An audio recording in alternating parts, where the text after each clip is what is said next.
ഖാല നബി സല്ലല്ലാഹു അലൈഹി വസല്ലം, മുത്തനബി പറഞ്ഞു, സയഅതി സമാനുൻ അലാ ഉമ്മത്തി, എന്റെ സമുദായത്തിന് ഒരു കാലഘട്ടം വരാനിരിക്കുന്നുണ്ട്.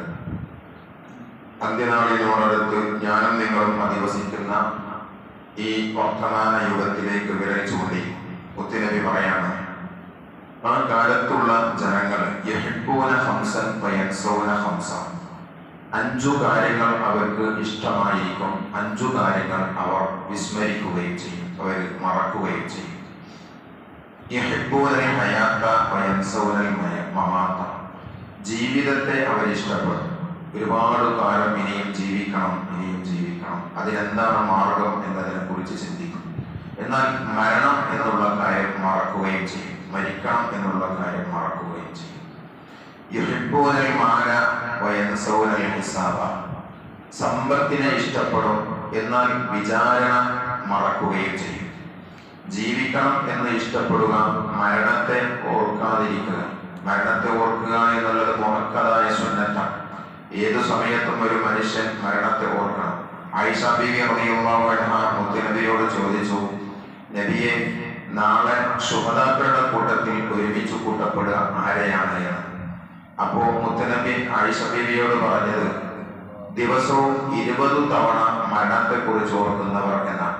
ഓരോ ദിവസവും 20 പ്രാവശ്യം മരണത്തെ കുറിച്ച് ഓർക്കുന്ന ആളുകൾക്ക് ശുഹദാക്കളുടെ കൂട്ടത്തിൽ ഒരുമിച്ച് കൂട്ടപ്പെടാൻ സാധ്യതയുണ്ട് എന്നാണ് നബി തങ്ങൾ പറഞ്ഞത്. 20 പ്രാവശ്യം പോയിട്ട് 2 തവണ എന്തായാലും മരണത്തെ കുറിച്ച് ഓർക്കൽ നിർബന്ധമാണ് ഒരു മനുഷ്യനെ സംബന്ധിച്ച്. ഒന്ന്, ഉറങ്ങാൻ കിടക്കുമ്പോൾ. ഉറങ്ങാൻ കിടക്കുന്നത് അന്നവുമോ അഫുൽ മൗതി എന്ന് മുത്തനബി തന്നെ പറഞ്ഞിട്ടുണ്ട്. ഉറക്കം അതൊരു ചെറിയ മരണം എന്ന് പറഞ്ഞാൽ ഒരു മനുഷ്യന്റെ ശരീരത്തിൽ നിന്ന് അവന്റെ റൂഹിനെ അല്ലാഹു മാറ്റി നിർത്തുന്നു, ഇതാണ് മരണം. ഉറക്കവും അത് തന്നെയാണ്. ഒരല്പസമയത്തേക്ക് റൂഹ് മാറി നിൽക്കുന്നു. മരിച്ചു കഴിഞ്ഞാൽ ഒന്നും അറിയില്ല, ഉറങ്ങിയാലും ഒന്നും അറിയില്ല, റൂഹ് മാറി നിൽക്കുകയാണ്. ആ മാറി നിന്ന റൂഹ് തിരിച്ചു ലഭിക്കുന്നു, അതാണ് ഉറക്കം. ചിലപ്പം ആ മാറിയ ആ റൂഹ് തിരിച്ചു കിട്ടാത്ത സാഹചര്യം ഉണ്ടാവും, അപ്പൊ അത് മരണമായി മാറും. അപ്പൊ ഉറങ്ങാൻ കിടക്കുമ്പോൾ ഞാൻ മരിക്കാൻ കിടന്ന് ഖബറിൽ കിടക്കുന്നത് പോലെ കിടക്കണമെന്നാണ്. ഖബറിലേക്ക് ഒരാളെ കൊണ്ട് ചെന്ന് വെക്കുമ്പോൾ അതുവരെ ധരിച്ചിട്ടില്ലാത്ത ഒരു പ്രത്യേക വസ്ത്രം ധരിക്കും.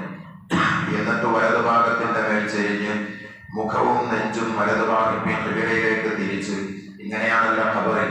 അതേപോലെ ഉറങ്ങാൻ കിടക്കുമ്പോൾ ഒരു പ്രത്യേക വസ്ത്രം, അതുവരെ ധരിച്ച വസ്ത്രങ്ങളൊക്കെ മാറ്റി ഒരു പ്രത്യേക വസ്ത്രം, എന്നിട്ട് വലതുഭാഗത്തിന്റെ മേൽ ചെരിഞ്ഞ് മുഖവും നെഞ്ചും ത്രിവേലേക്ക് തിരിച്ച് ബിസ്മില്ലാഹി അലാ മില്ലത്തി റസൂലില്ലാഹ് എന്ന് പറഞ്ഞിട്ടാണ് മയ്യത്ത് കിടക്കുന്നത് എങ്കിൽ, നാം ഉറങ്ങാൻ കിടക്കുമ്പോൾ ബിസ്മില്ലാഹി ബിസ്മിക റബ്ബി വദഅതു ജംബി വബിക അർഫഉഹു ഇൻ അംസക്ത നഫ്സി ഫർഹംഹാ വഇൻ അർസൽതഹാ ഫഹ്ഫദ്ഹാ ബിമാ തഹ്ഫദു ബിഹി ഇബാദക സ്വാലിഹീൻ എന്ന് ചൊല്ലിയിട്ട് വേണം കിടക്കാൻ. അപ്പൊ മരണത്തെ കുറിച്ച് ഇങ്ങനെ ഓർക്കണം. കുറച്ചോനെ, ഞാനിതാ എന്റെ ശരീരം നിന്റെ മുന്നിൽ വന്ന് കിടത്തിയിരിക്കുന്നു.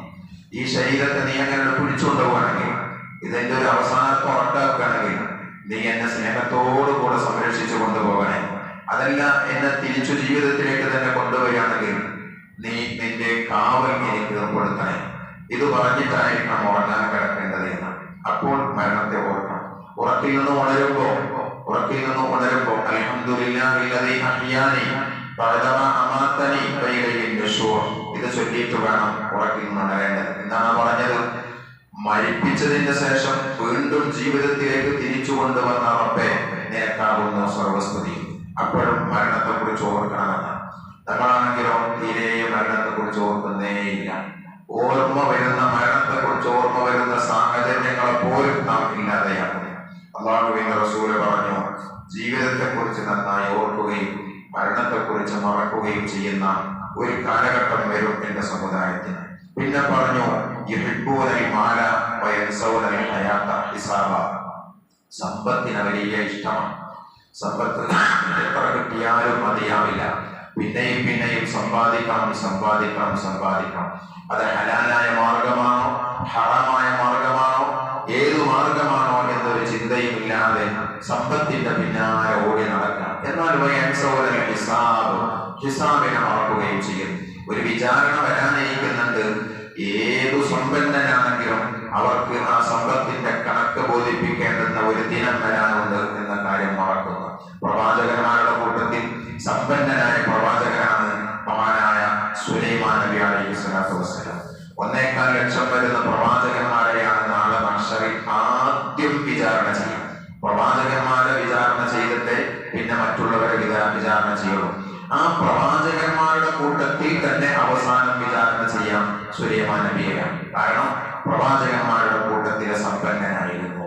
അപ്പൊ സമ്പത്തിനെ കുറിച്ചൊക്കെ കുറച്ച് ചോദിക്കാനുണ്ടാകും. അപ്പൊ സമ്പത്ത് കൂടുന്നതിനനുസരിച്ച് വിചാരണ വർദ്ധിക്കും. ആ വിചാരണയെ മറക്കുന്ന മനുഷ്യനും വലിയ കൊട്ടാരങ്ങളെ ഇഷ്ടപ്പെടുന്നു. മാളുകൾ വേണം, വലിയ കൊട്ടാരങ്ങൾ നിർമ്മിക്കണം, ആധുനിക സംവിധാനങ്ങളൊക്കെ ഒരുക്കി എല്ലാ സജ്ജീകരണങ്ങളോടുകൂടെ സുഖലോലുപതയിൽ ജീവിക്കാനുള്ള വലിയ കൊട്ടാരങ്ങൾ നിർമ്മിക്കുന്നു. എന്നാൽ ഏതു കൊട്ടാരത്തിൽ വിരാജിക്കുന്നവരായാലും കൊണ്ടുചെന്ന് വെക്കാനുള്ളത് ഖബറാണ് എന്ന കാര്യം മറക്കുന്നു. ഖബറുകളെ മറക്കുന്നു. ഈ ലോകത്തെ ഇഷ്ടപ്പെടുന്നു, ആഖിറം എന്ന കാര്യം മറക്കുന്നു. ആഖിറത്തിലേക്ക് പോകേണ്ടവനാണ്. ആ ആഖിറത്തിലേക്ക് എന്തെങ്കിലും സമ്പാദിക്കണം എന്ന കാര്യം മറന്നു പറയുന്നു. അബ്ദുല്ലാഹി ഇബ്നു ഉമർ റളിയല്ലാഹു അൻഹുവിനോട് മുത്തനബി പറയുകയുണ്ടായി, കുൻ ഫി ദുനിയാ കഅന്നക ഗരീബ്. ഈ ദുനിയാവിൽ നീ ഒരു വിദേശിയെ പോലെ ജീവിക്കണം. നിന്റെ സ്വദേശമല്ല ദുനിയാവ്. അതല്ലെങ്കിൽ നീ ഒരു വഴിയാത്രികനെ പോലെ ജീവിക്കണം. ഈ ഒരു യാത്രക്കാരനാണ്. നിന്റെ യാത്രയിൽ നിനക്കൊരു ലക്ഷ്യസ്ഥാനം ഉണ്ടാവും.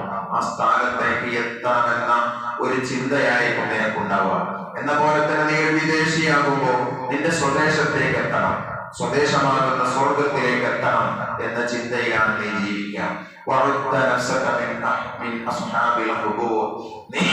നിന്റെ ശരീരത്തിനെ ഖബറിലേക്ക് പാകപ്പെടുത്തിയെടുത്തോ എന്ന് അബ്ദുല്ലാഹി ഇബ്നു ഉമർ തങ്ങളോട് മുത്തനബി പറയണ്ടായി. അതിനുശേഷം അബ്ദുല്ലാഹി ഉമർ തങ്ങൾ പറയുമായിരുന്നത്രേ, ഇദാ അസ്ബഹത, നീ നേരം വെളുത്തു കഴിഞ്ഞാൽ ഫലാ തൻതദിരിൽ മസാ, വൈകുന്നേരമാകുമെന്ന് പ്രതീക്ഷിക്കണ്ട.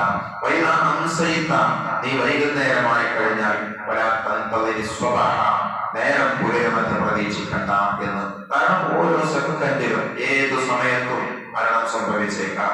അപ്പൊ ദുന്യാവിനെ വെടിയുക, ദുന്യാവിനെ ഓർക്കുന്നു, ആഖിറത്തിനെ മറക്കുന്നു. ഇങ്ങനത്തെ ഒരു കാലഘട്ടം വരും. പിന്നെ അഞ്ചാമതായി നിങ്ങൾ പറഞ്ഞു, സൃഷ്ടികളെ ഇഷ്ടപ്പെടുന്നു, സൃഷ്ടാവിനെ മറക്കുന്നു. ആൾക്കാർക്ക് എന്താ തോന്നാം? ആൾക്കാരെന്താ പറയാം? ഈ പേടിയ നമുക്ക്. പടച്ചോനക്ക് എന്താ തോന്നാം? പടച്ചോൻ എന്താ വിചാരിക്കാം? പടച്ചോൻ എന്താ കാട്ടുക? ഈ പേടിയില്ല.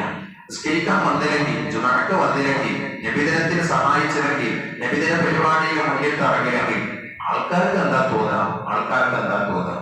ഈ ഒരു ചിന്തയാണ്. ജനങ്ങളെ ഇഷ്ടപ്പെടുന്നു, എന്നാൽ സൃഷ്ടാവിനെ മറക്കും. അള്ളാഹ്ക്ക് എന്താ തോന്നാം? ആളുകൾക്ക് എന്ത് തോന്നിയാലും വേണ്ടിയാ, അള്ളാഹുവിന് എന്താ തോന്നാം? ഇങ്ങനൊരു ചിന്തയാണ് യഥാർത്ഥ മുഅ്മിനീന് വേണ്ടത്. ഈ 5 കാര്യങ്ങൾ ഇഷ്ടപ്പെടുകയും മറ്റേ 5 കാര്യങ്ങൾ മറക്കുകയും ചെയ്യുന്ന ഒരു കാലം എന്റെ സമൂഹത്തിൽ വരാനിരിക്കുന്നുണ്ട് എന്ന് 1400 വർഷങ്ങൾക്ക് മുൻപ് ഹബീബായ റസൂലുള്ളാഹി സ്വല്ലല്ലാഹു അലൈഹി വസല്ലം തങ്ങൾ മുന്നറിയിപ്പ് നൽകിയിട്ടുണ്ടെങ്കിൽ ആ കാലഘട്ടത്തിലാണ് ഞാനും നിങ്ങളും ജീവിക്കുന്നത്. അതിലൊന്നും പെടാതിരിക്കാൻ വേണ്ടി ശ്രമിക്കാം. അള്ളാഹു തൗഫീഖ് ചെയ്ത് അനുഗ്രഹിക്കുമാറാകട്ടെ. പടച്ചോനെ, ഇന്നത്തെ ഈ സുദിനം ഞങ്ങൾക്ക് ഖൈറിന്റെ, നന്മയുടെ, സ്വലാഹിയത്തിന്റെ, രക്ഷയുടെ ദിവസമാക്കണേ തമ്പുരാൻ. ഞങ്ങളുടെ ഇന്നത്തെ സുബഹി ജമാഅത്ത് അല്ലാഹുവേ നീ കബൂലാക്കണേ റബ്ബേ. പടച്ചോനെ, ഇന്നത്തെ ദിവസത്തിൽ ഞങ്ങൾക്ക് ഒരു ശർറ്, ഒരു പ്രയാസം, ഒരു ബുദ്ധിമുട്ടുണ്ടാകരുത് തമ്പുരാൻ. ഇന്ന് ഞങ്ങൾ ആരെയും ഗൈബത്ത് നമീമത്ത് പറയരുതേ റബ്ബേ. ഇന്ന് ഞങ്ങൾ ഒരു കളവ് പറയേണ്ട സാഹചര്യം ഉണ്ടാവരുത് റബ്ബേ. ഞങ്ങൾ കാരണത്താൽ ആർക്കൊരു ഉപദ്രവം ഉണ്ടാവരുത് റബ്ബേ. ഒരു ജീവിയും ഞങ്ങളെ ഉപദ്രവിക്കാത്ത ദിവസമാകണേ തമ്പുരാൻ. പടച്ചോനെ, നീ ഇന്നത്തെ ദിവസം ഞങ്ങളെ വെറുക്കരുതേ റബ്ബേ. ഇന്ന് നീ ഇഷ്ടപ്പെടുന്ന, സ്നേഹിക്കുന്ന, നീ ഏറ്റെടുക്കുന്നവരുടെ കൂട്ടത്തിൽ ഞങ്ങളെ ഉൾപ്പെടുത്തണേ റബ്ബേ. ഞങ്ങളുടെ രോഗങ്ങൾക്ക് ശമനം തരണേ റബ്ബേ. ഞങ്ങളിലെ രോഗികൾക്ക് ശിഫ കൊടുക്കണേ റബ്ബേ. ഞങ്ങളിൽ നിന്ന് മരിച്ചു പോയവർ, പ്രത്യേകിച്ച് ഞങ്ങളുടെ പള്ളിക്ക് ചുറ്റും അന്ത്യവിശ്രമം കൊള്ളുന്നവർ, മഗ്ഫിറത്തും റഹ്മത്തും നൽകണേ അല്ലാഹ്. വിദേശത്തുള്ളവർക്ക് ഖൈർ നൽകണേ റബ്ബേ. ലോകത്ത് സമാധാനം നിലനിർത്തണേ റബ്ബേ. മരിക്കുന്നത് വരെ നിന്റെ പൊരുത്തം ഞങ്ങൾക്ക് നൽകണേ അല്ലാഹ്. മരണസമയത്തും അനന്തര രംഗങ്ങളിലും സഹായിക്കണേ റഹ്മാൻ. അവസാനം മുത്തുനബിന്റെ ജിവാറിലായി കുടുംബത്തോടൊപ്പം ഫിർദൗസിൽ ഞങ്ങൾക്ക് സന്തോഷത്തിന്റെ ജീവിതം നൽകണേ അല്ലാഹ്. ربنا تقبل منا انك انت السميع العليم. آمين برحمتك يا ارحم الراحمين. السلام عليكم ورحمة الله.